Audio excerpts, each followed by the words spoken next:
If you're a podcast host, listen up, this one's for you. My name is Allie Jackson. I'm the host of Finding Mr. Height, a dating and relationship podcast that I've been doing for 4 years now, sharing my positive and practical approach to dating that's built on my own life experience. And I wanted to share another experience that I've had, my secret behind monetizing my show. It's called Red Circle, and I was just telling my colleague about how much I love their platform. With Red Circle, not only am I getting a seamless hosting experience, but I also love the support I receive in ad sales. It's not just typical ad sales either. It's targeted opportunities based on my show and my life. And the platform is super simple. You just set your preferences and Red Circle matches you with sponsors that align with your show. You can vet every opportunity and their platform gives you great analytics. More recently too, my Red Circle team has brought me opportunities outside of my podcast on social media to really augment the podcast partnerships, bring them full circle. I just can't recommend them enough. If you want to give it a try, go to redcircle.com to get your free trial. That's redcircle.com for a free trial.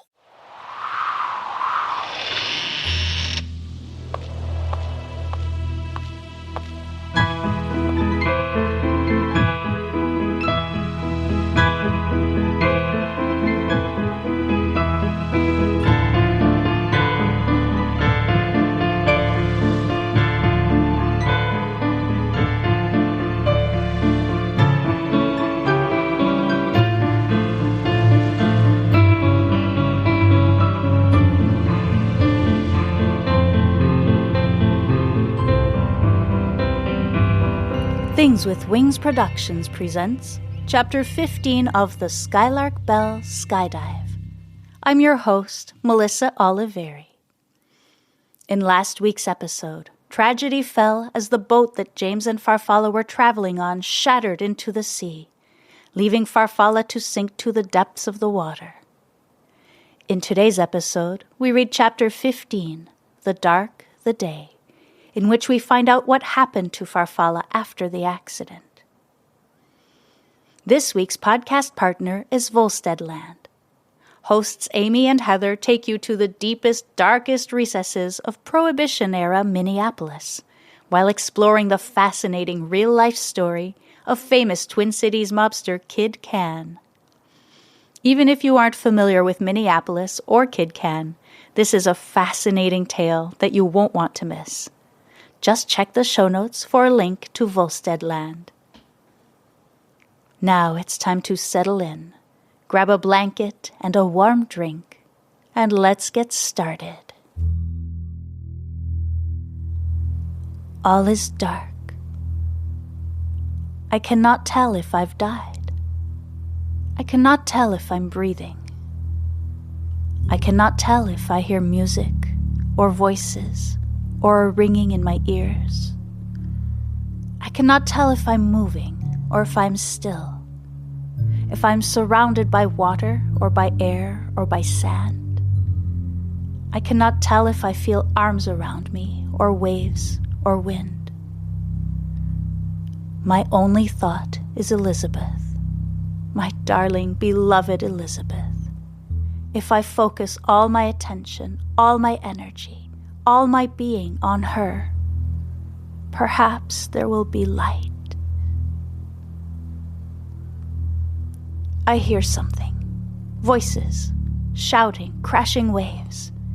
I can feel air burning through my lungs. I can feel pain as my body sucks it in and pushes the water out. I can see a flicker of orange light through my closed eyelids. I think it is the sun. I think I can open my eyes. I think I am alive. "Over here!" shouts the man, waving an arm at the group of people further down the beach. They rush over and stop short when they come to the body. The woman is laying in the sand, her white dress clinging to her wet body. Her red hair is splayed out in the sand like a crown. Around her neck, a silver chain with trinkets attached, a charm in the shape of a tree, a silver ring, and a small key shaped like a feather. There is nothing else around her to indicate who she is or where she has come from. "Is she?" asks a woman, not daring to finish the sentence. The man shrugs and gently kicks at the red-haired woman's foot. At that precise moment, the woman inhales deeply, emitting a loud, raspy sound that startles the small group and causes them to jump back. Farfalla blinks hard, blinded by the bright sunlight. She stays on the ground trying to catch her breath. She can feel the pressure of the wet sand under her back. She must be on a beach. Her head hurts as she tries to recall what happened. She remembers being on the ferry, coming to Scotland with James. James, her husband. There was a woman on top of the cliff. She threw something, and when it hit the water, Farfalla moans as a piercing headache stretches across her forehead like a bolt of lightning. Suddenly, she thinks of Elizabeth. Elizabeth, she mumbles, struggling to sit up. A large, rough hand reaches out to help lift her into a sitting position. She can see the hazy outline of a person in front of her. Elizabeth, she croaks, a pleading tone in her voice. "It's all right, miss. Dunna worry yourself. You're safe now," says a man's voice above her, his words garbled by her throbbing headache and the ringing in her ears. He crouches down to her level and comes into focus. Farfalla stares at his weathered face for a moment, noting his thick gray beard and gentle blue eyes. She blinks several times, then turns to look around. She can see the beach stretching on either side of her, and jagged stone cliffs reaching up into the sky. Ahead of her are fields dotted with the old house, each connected by a winding road. She painfully turns her head to look back toward the water. Where are the docks? Where are the fishing boats?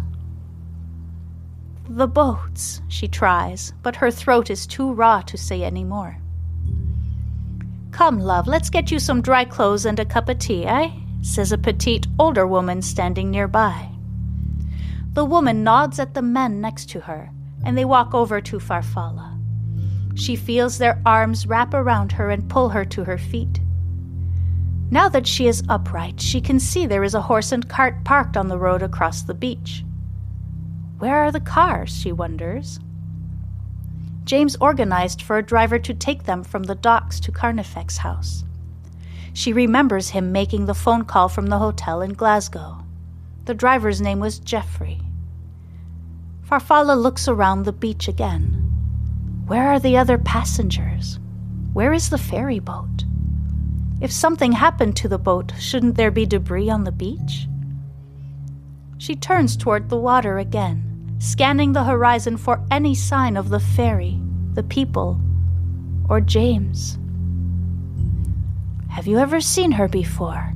whispers the weathered-faced man to the younger man standing next to him. The younger man shakes his head. "It's like she's just walked out the sea," continues the older man. He and the younger man give one another a knowing look, and the older man's lips press together tightly. "What's this?" The woman's voice brings Farfalla back to the present moment. The woman is holding up Farfalla's clenched fist. Confused, Farfalla loosens her grip and looks down at her outstretched hand. Her hand immediately begins to tremble. The item her fingers brushed up against in the bottom of the sea. The last thing she felt before everything went dark. The mysterious item from her recurring dream, the one she never got a chance to see. In all the commotion, she had forgotten about it. But here it is now. Shining silver in her outstretched palm is the Skylark Bell. The same bell Marius had given her for her birthday all those years ago. The same one that hung in her window at Meadow Lane until the day she and her family left. The same one she herself had placed in a locked box and hidden under a floorboard in her old bedroom. Farfalla can hear the ringing in her ears progressively get louder. She feels a wave of nausea and dizziness rise from her feet to her head. She hears one of the men shout, "She's going to faint," as someone leans in to catch her. Then everything goes dark. The man cradles Farfalla in his arms and carries her up the beach to the road. Another man helps him lift her into the cart, and the old woman places a folded blanket under her head for support. "Here, take my flask. She'll need a drink to steady her nerves when she wakes," says the man with the weathered face. One of the men and the old woman settle into the front of the cart. The man makes a clicking sound with his tongue and taps the long reins on the horse's back. Farfalla's body jolts from side to side as the horse and cart start working their way up the long, steep, winding road. The old woman turns back and stretches her arm to take the bell, still loosely held in Farfalla's hand. She rubs some sand off the surface with her thumb and holds it close to her face, squinting to make out the words engraved on it. "The Skylark Bell rings only for the Skylark Bell," she reads, her pitch going up with every word. An audible gasp escapes from the man sitting next to her. "It's her," she whispers, turning to the man, wide-eyed. Farfalla, semi-conscious, shakes her head from side to side. Her? Who? She wonders, too exhausted and confused to utter the words out loud. She lets the steady movement of the cart and the rhythmic pounding of the horse's hooves on the dirt lull her back to sleep. There will be plenty of time to sort things out.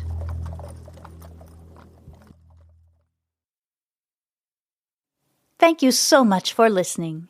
Join me next week for Chapter 16, Selkie, in which Farfalla tries to get her bearings in her new surroundings.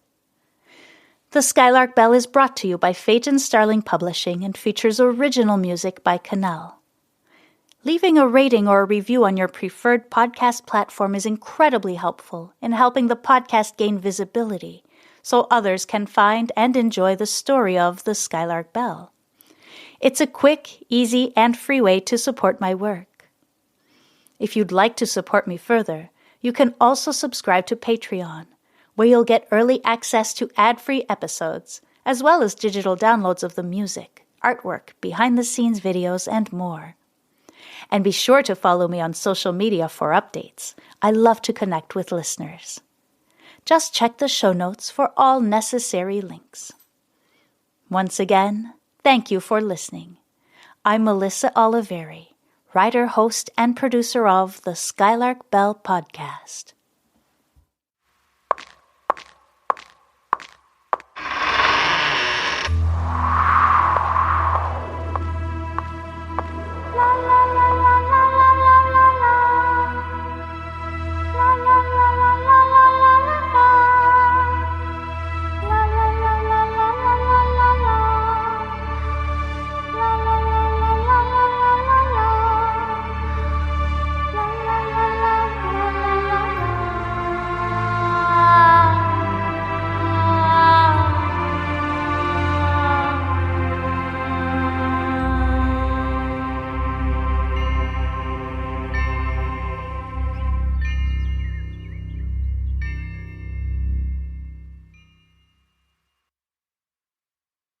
If you're a podcast host, listen up, this one's for you. My name is Allie Jackson. I'm the host of Finding Mr. Height, a dating and relationship podcast that I've been doing for 4 years now, sharing my positive and practical approach to dating that's built on my own life experience. And I wanted to share another experience that I've had, my secret behind monetizing my show. It's called Red Circle, and I was just telling my colleague about how much I love their platform. With Red Circle, not only am I getting a seamless hosting experience, but I also love the support I receive in ad sales. It's not just typical ad sales either. It's targeted opportunities based on my show and my life. And the platform is super simple. You just set your preferences and Red Circle matches you with sponsors that align with your show. You can vet every opportunity and their platform gives you great analytics. More recently too, my Red Circle team has brought me opportunities outside of my podcast on social media to really augment the podcast partnerships, bring them full circle. I just can't recommend them enough. If you want to give it a try, go to redcircle.com to get your free trial. That's redcircle.com for a free trial.